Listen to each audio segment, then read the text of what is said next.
नमस्कार मंडळी, माझे नाव जगदीश। माझ्या नवीन व्हिडिओमध्ये नवीन ब्लॉगमध्ये मी तुमचं सहर्ष स्वागत करतो। आज खूप दिवसांनी मी बेळगावमधील प्रसिद्ध आणि ऐतिहासिक अशा ठिकाणी जात आहे, म्हणजेच बेळगावमधील मारुती गल्लीमधील असलेल्या श्री मारुती मंदिराला। आज तुम्हाला या व्हिडिओमध्ये मारुती मंदिर कसे आहे, थोडी माहिती या मंदिराची आहे, ती सर्व माहिती या ब्लॉगमध्ये आपल्याला भेटणार आहे। पुढे जाण्याच्या आधी जर आपण माझ्या चॅनलला सबस्क्राइब केला नसेल तर सबस्क्राइब करून बेल आयकॉनला क्लिक करून व्हिडिओला लाईक करायला, शेअर करायला, कमेंट करायला विसरू नका।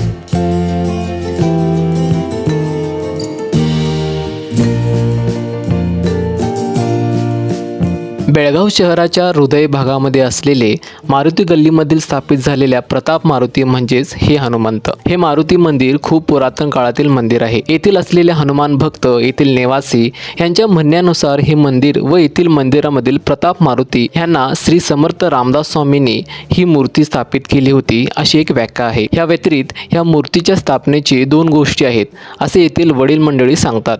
त्यामधील पहिली अशी की एक शेतकऱ्याला ही मूर्ती एका शेताच्या बाजूला असलेल्या कुंडामध्ये ही मारुतीची मूर्ती सापडली होती। नंतर ती मूर्ती येथे आणण्यात आली, त्यानंतर ही मूर्ती येथे स्थापित करण्यात आली व हे मंदिर बांधण्यात आलं अशी एक व्याख्या आहे। दुसरी अशी की महाराष्ट्रामधील चंदगड गावामधील मांड गावामधील असलेल्या नदीच्या पायथ्याशी या मूर्तीचे दर्शन घडले व तेथून आणलेली गेलेली ही हनुमानाची मूर्ती आहे अशी एक कथा आहे।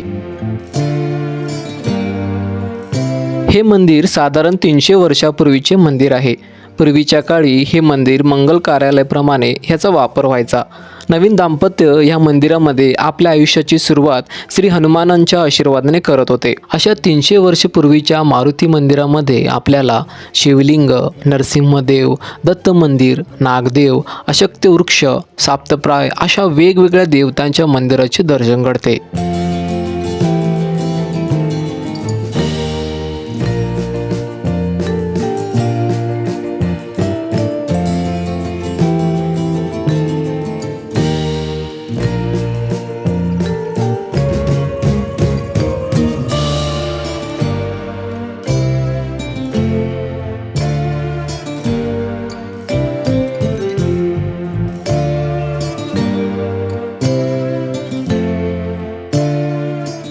ह्या मंदिराचे आणखीन एक वैशिष्ट्य असे की ह्या मंदिरामध्ये दरवर्षी हनुमान जयंती आणि दसरा उत्सव खूप मोठ्याने साजरा केला जातो। जर कधी बेळगाव शहरामध्ये आला तर या पवित्र पूर्वकालीन श्री मारुती मंदिराला भेट द्यायला विसरू नका। आशा करतो आजचा व्हिडिओ तुम्हाला आवडला असेल। व्हिडिओ आवडला असेल तर व्हिडिओजला लाईक करायला, शेअर करायला, सबस्क्राइब करायला विसरू नका व कमेंट करायला विसरू नका व बेल आयकॉनला क्लिक करायला विसरू नका, जेणेकरून माझ्या पुढच्या व्हिडिओचे लिंक तुम्हाला लवकरात लवकर कळेल।